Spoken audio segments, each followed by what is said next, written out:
कि हम अपने समाज को राज करने वाला समाज बना कर जाएं। और फोल्डिंग वगैरह और रजाई बिस्तरे सब कुछ यहाँ संस्था प्रोवाइड कराती है सभी को। तो मैंने संकल्प लिया कि पूरा जीवन बाबा साहब को समर्पित रहूंगा और मेरा परिवार भी पूरे का पूरा बाबा साहब को समर्पित रहेगा। और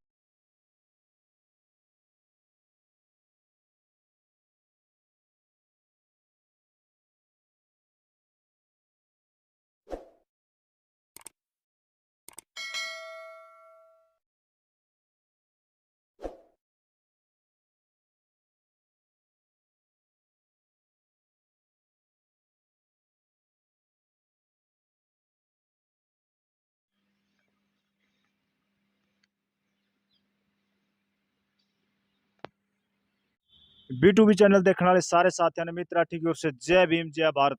साथियों, सबसे पहले तो मैं ये बात कहना चाहूंगा, आप इस वीडियो को ज़्यादा से ज़्यादा लाइक कमेंट और शेयर करो, क्योंकि आज की जो वीडियो है वो बहुत ज़्यादा इंटरेस्टिंग होने वाली है। फिलहाल साथियों, मैं मौजूद हूँ पुंडरी में, और पुंडरी में मौजूद हूँ गुरु रविदास गुरुवर के अंदर। रात किसी कारणवश मुझे यहाँ रुकना पड़ गया था, मैं थोड़ा लेट हो गया था, जिसकी वजह से मुझे यहाँ रुकना पड़ा, और काफ़ी अच्छा लगा यहाँ पर। यहाँ की जो शान शौकत देखकर और यहाँ के साथियों का जो कार्य देखकर बहुत ही प्रसन्नता महसूस हुई है। तो मेरे साथ आप देख सको हो, मैं कैमरामैन से कहना चाहूँगा कि जहाँ मैं खड़ा हूँ वो गुरु रविदास गुरुवर है। तो कैमरामैन भाई एक बार पूरा का पूरा दिखा दो, क्योंकि ऊपर अभी भी काम चले हुआ है। आपने दिखता भी होगा कि पेंट का काम अभी भी चले हुआ है, और अंदर का दृश्य भी हम जानना चाहेंगे। यहाँ के जो मौजूद साथी है, ये देख लो आप, ये निर्माण कार्य चले हुआ है और पिछले लंबे समय से कार्य है, और आने वाले समय में बहुत ज़्यादा एक बहुत भव्य इमारत बनने वाली है। तो मैं कहना चाहूँगा, हमारे जो साथी है, जो यहाँ के मौजूदा साथी है, वो हमारे साथ मौजूद है, उनसे हम चर्चा करेंगे और इसके बारे में हम विस्तार से आपने जानकारी देंगे कि कब से ये कार्य चला हुआ है।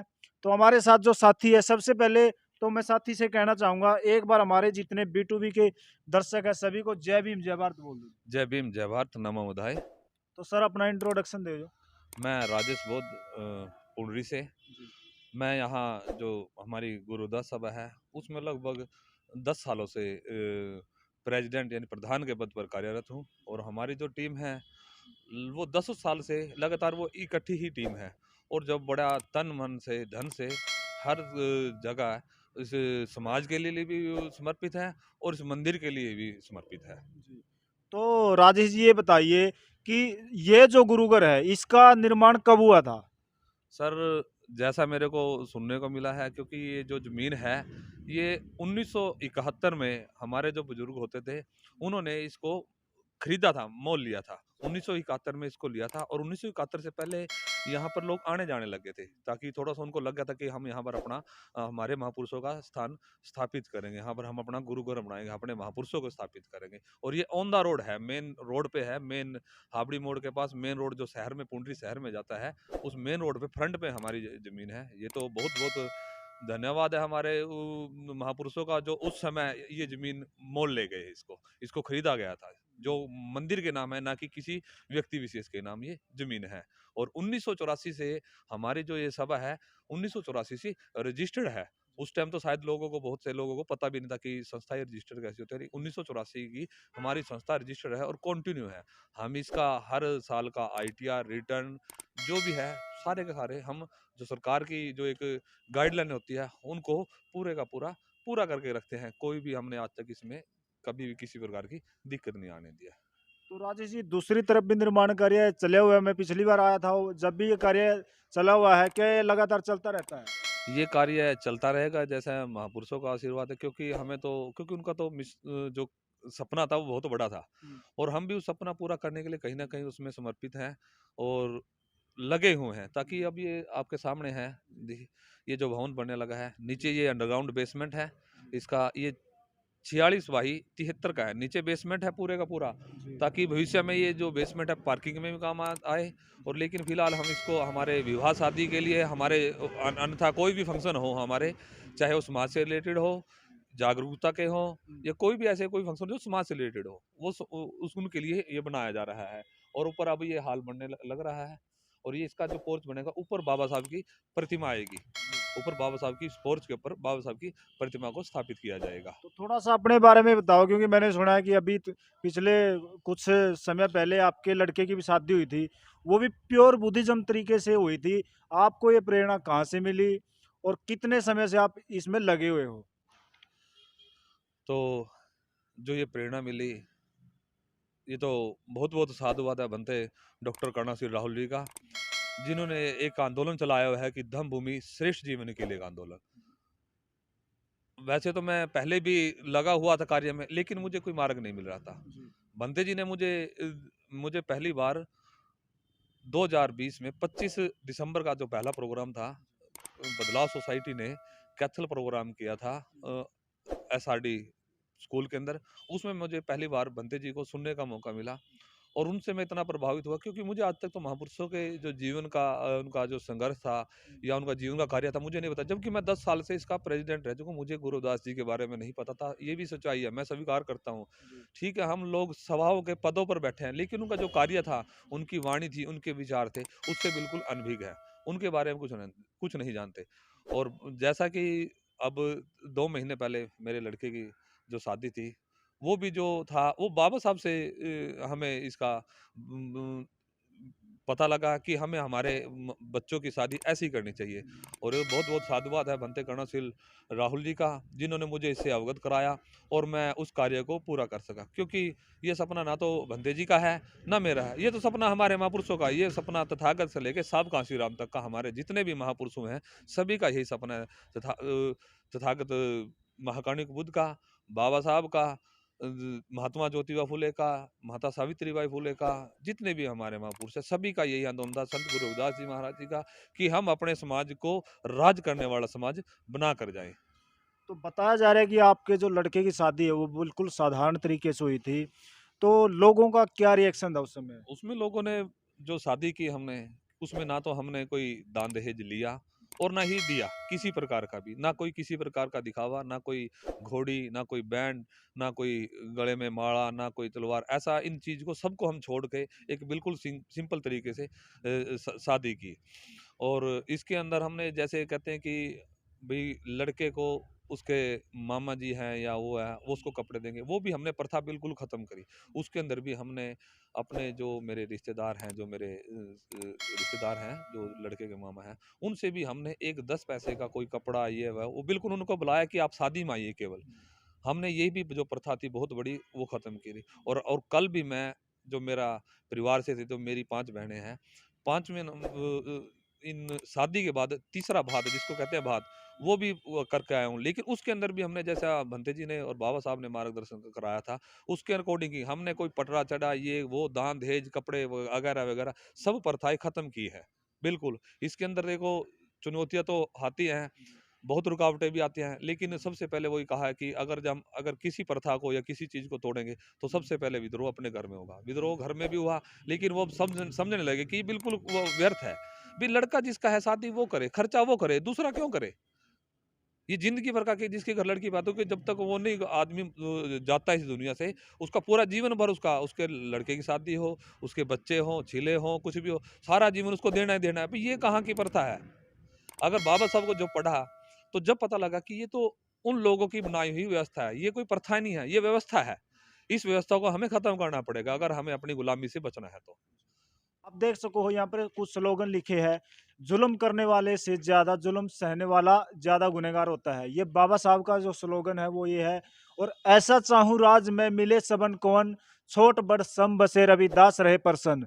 दूसरी तरफ महर्षि वाल्मीकि और कबीर जी है, उनका भी एक दोहा है, वो भी मैं आपको पढ़ के सुनाता हूँ। कबीरा खड़ा बाजार में मांगे सबकी खैर, ना काहू से दोस्ती ना काहू से बैर। तो आप ये देख सको हो, बहुत ही विशाल इसको बनाया गया है। एक बार राजेश जी थोड़ा सा अंदर का अगर हम नज़ारा दिखा सको तो वो भी हम देखना चाहेंगे। तो अंदर का दृश्य है, हमारे साथ राजेश जी मौजूद है, उनसे हम जानना चाहेंगे कि एक सबसे पहले तो मैं गुरु जी को नमन करूंगा, क्योंकि आज इन्हीं की बदौलत हम यहाँ तक पहुँचने का जो हमारा कदम है, इनके दरबार पे आज हम आए हैं। तो आप देख सको, कैमरामैन से कहूंगा कि पूरा का पूरा अंदर का जो दृश्य है उसको आप दिखा दो। राजेश जी, ये बताइए, ये प्रतिमा लगाई गई है गुरु जी की, ये कितने दिन पहले लगाई है इसको? ये प्रतिमा लगभग आज से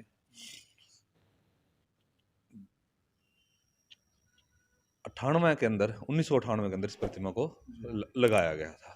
उससे पहले भी यहाँ एक छोटा सा कुटिया हुआ करती थी, क्योंकि पहले तो हमारे लोगों पर इतने संसाधन नहीं थे ना पैसे की।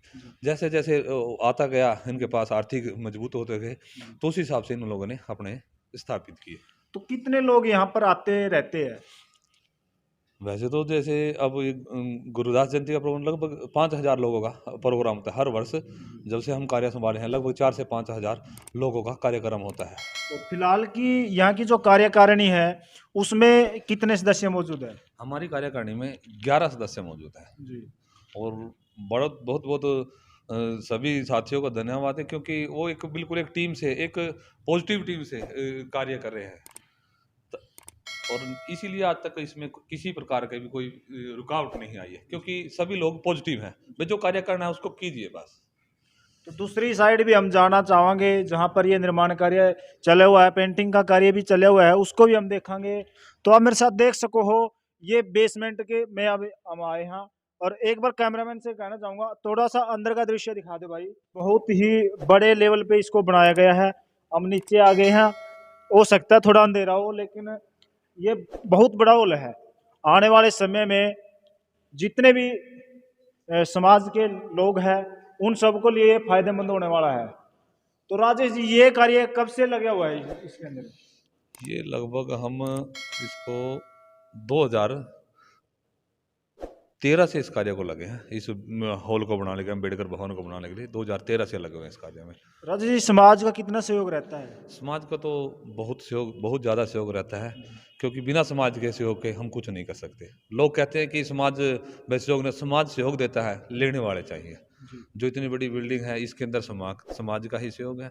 चाहे इसके लिए प्रशासन ने हमें ग्रांटें वगैरह जरूर दी हैं, लेकिन समाज का सहयोग प्रथम है। क्योंकि अगर समाज सहयोग ना करे तो ऐसी बिल्डिंगें तैयार करना बहुत मुश्किल है, क्योंकि इनके अंदर तो फिर आपस में खींचातानी रहती है। हमारे यहाँ पुंडरी के समाज के लोगों का बहुत अच्छा सहयोग है। सभी साथी अगर कोई भी कार्य करते हैं, सभी की पॉजिटिविटी ही रहती है। 1-2% तो होते ही हैं, वो कोई दिक्कत नहीं, लेकिन हम तो ये कहेंगे कि हमारा तो 100% लोगों का, सभी का एक ही कार्य है कि जो काम करना है वो कीजिए।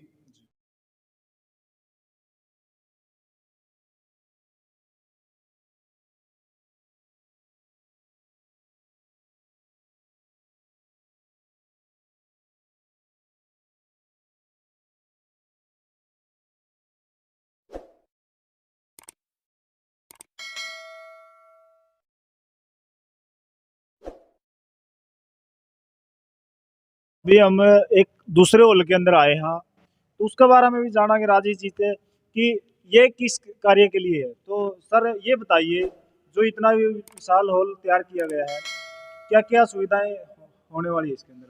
ये हमारे समाज की सबसे बड़े तो है कि इसके अंदर गुरुदास जी का ही जो अमृतवाणी है, ये उनकी विचारधारा है, उसको स्थापित किया जाएगा। और इसके अंदर हमारा सत्संग हॉल होगा। और जैसे हम कोई छोटी मोटी कोई भी मीटिंगें वगैरह कोई करनी है, वो सभी कार्य इसी के अंदर होंगे। ये हाल इसीलिए क्योंकि आप ये देखिए वाइट, ये वो पिछले द्वार पे जो सामने वाली दीवार है, उसके उसके ऊपर पूरी दीवार पे फ्लैक्स आएगा, पूरी वॉलपेपर आएंगे जिसमें अपने महापुरुषों की वो आएंगे, चित्र आएंगे। तो ये बैठने के लिए होगी। इसमें अंदर सारा टाइले वाइले सब में इसमें अभी इसके अंदर एसी वगैरह जो रह रहे हैं वो भी लगवाने हैं, वो भी साथ साथ अभी लगने हैं। ये रविदास जयंती तक हम इसको पूरा कंप्लीट कर देंगे, क्योंकि अब की बार जो गुरु रविदास जयंती का है जो सत्संग का प्रोग्राम हो, इस हाल के अंदर होगा ये। अभी भी पेंटिंग का और अन्य कार्य चले हुए हैं? हाँ, इसके अंदर अभी थोड़ा ये शीशे वगैरह का काम चला हुआ है, टफन वगैरह का, ये टफन लगने लग रहा है। साथ में इसका थोड़ा कार्य रह रहा है। ये 2-4 दिन तक तकरीबन सारे कार्य पेंट वगैरह के सभी पूरे हो जाएंगे। बिजली फिटिंग वगैरह सब काम इसमें कंप्लीट हो जाएंगे। कैमरे वगैरह हमने इसके अंदर लगवा दिए हैं। पूरे मंदिर परिसर में चारों तरफ कैमरे लगे हुए हैं। ये नहीं है कि यहाँ पर कोई कैमरे नहीं, यहाँ पूरा जो मंदिर है, कोई एंट्री होती है, कोई बाहर जाता है, तो हर चीज़ रिकॉर्ड होती है। तो मेरे साथ देख सको हो आप, ये संत शिरोमणि गुरु रविदास जी का है, जो एक बैनर लगाया गया था, मेरे ख्याल से पिछले वर्ष का है। और अभी आने वाले जो अभी गुरु रविदास जयंती आने वाली है, उसकी पुरजोर तैयारी यहाँ देखने को मिल रही है। मेरे साथ आप देख सको हो कि एक बहुत ही सुंदर पार्क भी यहाँ बनाया गया है, बैठने की पूरी व्यवस्था है। तो राजेश जी एक बात बताइए, ये कमरे बनाए हुए हैं, ये कितने कमरे हैं टोटल? ये यहाँ पर 10 कमरे हैं, 5 एक साइड हैं, 5 एक साइड है, दोनों के आगे बरामदा बना हुआ है। जी। ये लगभग 89 में इनको कंप्लीट कर दिया गया था। तो रहने की क्या सुविधा है? क्या कोई बाहर का व्यक्ति जैसे मेरे जैसा है कोई, वो किस प्रकार से यहाँ रह सकता है, या कोई रेंट वगैरह भी है यहाँ पर किसी चीज़? देखिए, जो यहाँ पर कोई भी व्यक्ति अगर रात को या वैसे ठहरने के लिए 1-2 रात के लिए आ जाता है, तो उसके लिए संस्था ने बिल्कुल फ्री ऑफ कॉस्ट उनको कमरे दिए हैं। सभी कमरों के अंदर लाइट, पंखे, रहने के लिए बेड, वो जैसे भी यहाँ पर जो सुविधा है, और फोल्डिंग वगैरह और रज़ाई, बिस्तरे सब कुछ यहाँ संस्था प्रोवाइड कराती है। सभी कमरों के अंदर इन्वर्टर की लाइटें हैं, वो सारा कुछ है। और लैट्रिन बाथरूम यहाँ पर बने हुए हैं, सबमर्सिबल लगा हुआ है। किसी प्रकार का भी किसी के लिए कोई भी इसका कॉस्ट नहीं लिया जाता। और यहाँ पर लगभग 2013-14 में से बच्चे थे यहाँ पर पढ़ने आते थे। एक लाइब्रेरी टाइप में वो बच्चे यहाँ पर बैठते थे। और यहाँ तो हम सौभाग्य मानते हैं कि क्योंकि ये तो महापुरुषों का आंदोलन है, महापुरुषों से प्रेरित होकर यहाँ पढ़े। लगभग 8 बच्चे यहाँ से सरकारी नौकरियों पे लगे भी हैं, जो यहाँ जिन्होंने यहाँ पर पढ़ाई की। यहाँ पर वो लगातार दिन रात पढ़ाई करते थे। 8 बच्चे यहाँ से पढ़ाई करके सरकारी नौकरियों में भी कार्यरत हुए हैं। तो राजेश जी, क्या अब भी यहाँ लाइब्रेरी का कार्य चले हुए हैं? लाइब्रेरी हमारे यहाँ पर जो हमारा जो अंदर जो मोहल्ला पड़ता है, जो हमारा जो है वार्ड है, वहाँ पर चौपाल है। चौपाल के ऊपर हमने बहुत बड़ी लाइब्रेरी बनाई है। वहाँ पर बच्चे आते हैं शाम को पढ़ने के लिए, क्योंकि ये थोड़ा सा अपने वहाँ से दूर पड़ जाता है। मंदिर है, और मंदिर का और जो हमारा जो रहने के जो लोगों का जगह है, वो लगभग 1 किलोमीटर का फासला है। इसलिए वो दूर पड़ जाता है। इसलिए हमने क्या किया कि बच्चों के लिए जो लड़कियां हैं वगैरह, तो उनको सबके लिए वहाँ हमारे जो मोहल्ला वार्ड के अंदर वहाँ पर बहुत बड़ा ऊपर संस्थान है, वहाँ पर हमने लाइब्रेरी उनके लिए खोल रखी है। तो हम अंदर का दृश्य भी देखेंगे, क्योंकि जहाँ अब मैं आपको दिखाने जा रहा हूँ वो एक ध्यान केंद्र है, और बहुत बड़ी जो संत महापुरुषों की जो पूरी विचारधारा है वो हमें यहाँ पर देखने को मिलेगी। राजेश जी से मैं कहना चाहूँगा कि उसके बारे में थोड़ा सा डिटेल से बताएं। ये इतना बड़ा हॉल है, ये कैसे इसमें कार्य होता है, कैसे इसको कार्य के रूप में लिया जाता है? तो पिछले दिनों मैं भी यहाँ पर आया हुआ था, और आप भी ज़्यादा से ज़्यादा इस वीडियो को लाइक, कमेंट और शेयर करते रहिए, ताकि पुंडरी का गुरुघर है ये पूरी भारत में नहीं पूरी दुनिया तक इसकी चर्चा हो, और आने वाले समय में लोगों का इस यहाँ पर आने में संत महापुरुषों की जो विचारधारा है उसको बढ़ाने का जो लगातार कार्य रहता है उसको देखने के लिए आए। तो राजेश जी, जो ये जिस जगह हम मौजूद हैं, ये किस लिए यूज होता है? ये अपने महापुरुषों का जो सुबह शाम जो उनकी विचारधारा है, विचारधारा को उनको पढ़ा जाता है। जो उनके विचार, उनकी वाणी है, उसको पढ़ा जाता है अमृत वाणी के माध्यम से। जैसे आमतौर पर देखे जाए तो कोई ना कोई यहाँ पर साधु या कोई अन्य होता है, लेकिन हमने यहाँ मुझे पर यहाँ देखने को नहीं मिला। हमें यहाँ पर केवल और केवल यहाँ पर एक लड़का रख रखा है जो सेवा करता है। क्योंकि अगर हम आज संत महापुरुषों की बात करें, क्योंकि जो अच्छे जो हैं संत महापुरुष हैं बहुत कम ही मिलते हैं, और जो हैं वो अपने कार्य पर लगे हुए हैं। इसलिए हमने कई बार प्रयास किया लोगों को रखने के लिए, क्योंकि हमारा जो मोहल्ला है वो दूर पड़ जाता है। उनको खाने वाने की जो सुविधा है वो उपलब्ध नहीं हो पाती, क्योंकि व्यक्ति तो हम रख नहीं सकते यहाँ पर भी। अगर कोई साधु आए तो उसके लिए खाने के लिए तो वो बड़ी परेशानी की थोड़ा सा समस्या रहती है उनके लिए। कोई और ऐसी हमारी नहीं है। यहाँ पर सेवादार रहता है, आने जाने के लिए उसके लिए चाय पानी, रहना खाना, सफाई वगैरह सारा कुछ वही करता है। और अभी ये भविष्य में तो हमारा ये सत्संग हॉल है, मीटिंग हॉल भी लगा लो। लेकिन अब इसको जो हमने आपको पहले दिखाया था सत्संग हॉल जो अब नया बनने जा रहा है, सारे का सारा जो हमारा ये सिस्टम है वहाँ पर इसको स्थापित किया जाएगा। जो हम अमृतवाणी है वहाँ स्थापित की जाएगी, और इसको हम लंगर घर के उसके में भी यूज करेंगे, क्योंकि हमारे पास लंगर घर की नहीं थी। तो अभी लंगर घर वैसे हमारा जो है बड़े वाड़ा बनने जा रहा है, भविष्य में देखेंगे उसको जैसे भी सत्संग के अंदर या कोई हमारे प्रोग्राम के अंदर। लेकिन जो वो कार्य थे सभी इसी हाल के अंदर हमारे होते थे। अभी मैं अभी ऑफिस में मौजूद हूँ, जो पुंडरी है, जो गुरु रविदास का गुरुघर है। और ये देखिए, मैं कैमरामैन से कहना चाहूंगा कि जो भी यहाँ गतिविधि होती है वो सारी यहाँ ऑफिस के जरिए देखी जा सकती है, क्योंकि ये कैमरा यहाँ पर लगाया गया है। तो राजेश जी, ये कितने कैमरे लगे हुए टोटल? ये टोटल अभी 8 कैमरे लगे हैं, और 4 का सेट और हमने इसमें पूरा करना है, क्योंकि 12 कैमरों की इसके अंदर जगह है। अभी 8 कैमरे लगे हुए हैं, 4 कैमरे और हमने इसके अंदर पूरे करने हैं। ताकि पूरे इसके गुरुवर की थोड़ा-सा ये है कि देख-रेख की जा सके। तो ये किताबें कहाँ से प्रोवाइड होती है और क्या यहाँ पर जो मौजूद लोग होते हैं, कितना इनका अनुसरण करते हैं? देखिए, जो ये किताबें हैं, ये बनते कर्णशील राहुल जी द्वारा, या अन्यथा हम कहीं न कहीं प्रोग्राम के अंदर चले जाते हैं। जी। तो वहाँ से हमें ये किताबें हम लेकर आते हैं, हुँ। और इनका हम बच्चों को भी देते हैं, और हमारे जो समाज के जो लोग हैं, उनको भी इनको दिया जाता है, ताकि इनको पढ़ें। जब तक नहीं पढ़ेंगे, तब तक हम उनकी विचारधारा से दूर रहेंगे। क्योंकि हम कहीं भी जाएँ, जी। तो समाज के अंदर बुद्धिजीवी, ज्ञानवान लोग बहुत ज़्यादा मिलेंगे, हुँ। लेकिन वो अनुसरण किसी का नहीं करते, ना ही किसी को पढ़ते हैं। और मैंने तो जैसा थोड़ा बहुत कहीं लोगों से मिला हूँ, तो अगर किसी से पूछा जाए जीवन में हुँ। कि आप लोगों ने कभी जीवन में बाबा साहब की, हुँ। बाबा साहब द्वारा लिखित हुई कोई पुस्तक पढ़ी है? हुँ। तो मेरा मानना है कि लगभग 80% लोगों का जवाब ना ही आएगा, क्योंकि वो बाबा साहब की किताबें तो नहीं पढ़ते, लेकिन बाबा साहब पे भाषण बहुत देते हैं। जिस व्यक्ति ने बाबा साहब की कोई किताब नहीं पढ़ी, उनका कुछ पढ़ा नहीं, केवल लोगों की बात जो कह दी, बस उसी को पढ़ते हैं और उसी को आगे इम्प्लीमेंट करते हैं। हमें खुद पढ़ना होगा। जी। तो मिशन क्या है आपकी नज़र में? मिशन तो बस मैं मिशन के बारे में तो ज़्यादा जानता नहीं, हुँ। लेकिन मेरा तो बस यही सपना है कि जो बाबा साहब का जो कारवां था, जी। और उसी लिए जो ये आने वाली 18 तारीख है, 18 मार्च को हुँ। जो बाबा साहब आगरा के अंदर आए थे, हुँ। तो वहाँ पर बाबा साहब ने कहा था कि मुझे पढ़े-लिखे लोगों ने धोखा दिया है। हुँ। जब मुझे इस बात का पता लगा, जी। पता तो पहले भी था, लेकिन मुझे इसका पता नहीं था, सच्चाई तो बात है, अभी इसमें करना क्या है? बाबा साहब ने ये बात क्यों कही, कैसे कही, क्या नहीं कही? हुँ। क्योंकि ये 18 मार्च 1956 को आगरा के अंदर गई थी कि मुझे सबसे ज़्यादा पढ़े-लिखे लोगों ने धोखा दिया है। और बाबा साहब ने कहा था कि आप अपनी कमाई का 20वाँ भाग दीजिए, क्योंकि वो तो उस समय कहा था बाबा साहब ने। जी। 18 मार्च 1956 कहा था, क्योंकि बाबा साहब ने जो उस टाइम ब्रिटिश सरकार थी, ब्रिटिश सरकार के साथ थोड़ा बातें करके उन लोगों को आपने समझाया, तो तब जाके बाबा साहब ने लगभग 16 लोगों को, शायद कुछ 16 कह रहे हैं, कुछ 40 भी कह रहे हैं। 39-40 है। चलो, ऐसे कुछ लोगों को बाबा साहब ने पढ़ने के लिए विदेश में भेजा था। क्यों? बाबा साहब ने सोचा था कि जैसे कि मैं पढ़कर आया हूँ विदेश से, और मैंने इन लोगों के लिए इतने इनको अधिकार दिलाने के लिए मैं लगा हुआ हूँ। जो गरीब दबे-कुचले लोग हैं, चाहे वो किसी जाति से हो, किसी धर्म से हो, उनका कोई मानना नहीं, कि दबे-कुचले लोग तो किसी भी समाज के अंदर हो सकते हैं, किसी भी जाति के अंदर हो सकते हैं। सभी के लिए बाबा साहब ने करा। अगर संविधान को पढ़ के देखें, संविधान के अंदर हर प्रत्येक इस भारत के नागरिक का प्रत्येक व्यक्ति के लिए बाबा साहब ने अधिकार लिख कर गए हैं।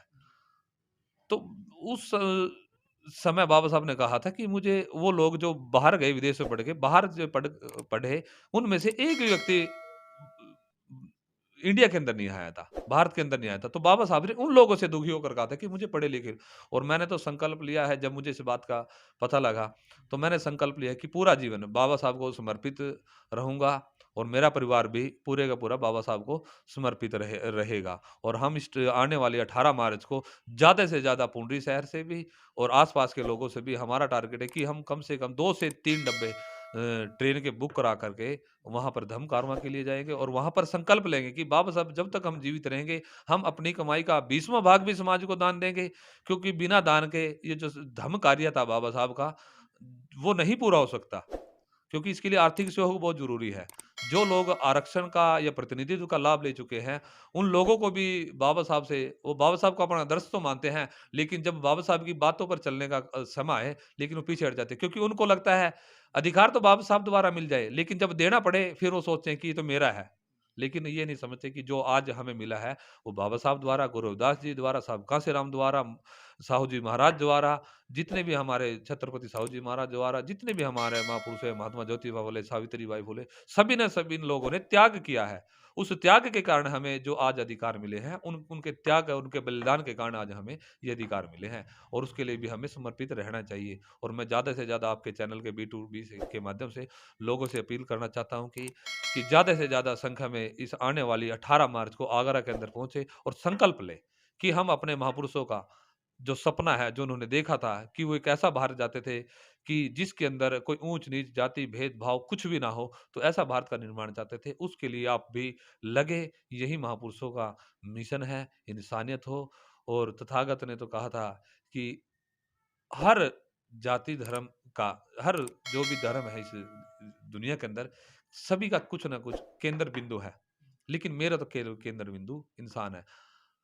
अगर एक इंसान का दूसरे इंसान के प्रति अच्छे व्यवहार हो जाए, अच्छा मेल-मिलाप हो जाए, तो इससे बड़ा कोई कार्य नहीं है। तो ये थे हमारे राजेश बौद्ध जी, जिन्होंने काफ़ी अच्छे और विस्तार पूर्वक तरीके से बताया। इन्होंने चैनल के माध्यम से भी दरख्वास्त करी है कि ज़्यादा से ज़्यादा लोग जो 18 मार्च का जो कारवां आगरा के अंदर होने वाला है, उसके अंदर ज़्यादा से ज़्यादा संख्या में पहुंचने की कृपा करें और महापुरुषों का जो कारवां है, बाबा साहब का जो मिशन है, उसको आगे बढ़ाने में अपनी भूमिका निभाएं। और हम भी विश्वास दिलाते हैं कि आने वाले समय में B2B चैनल के माध्यम से हम आगे जिस भी प्रकार से ये कार्यरत रहेंगे, उसको चैनल के माध्यम से हम दिखाने का पूरा प्रयास करेंगे। तो आज के लिए इतना ही। जय भीम, जय भारत।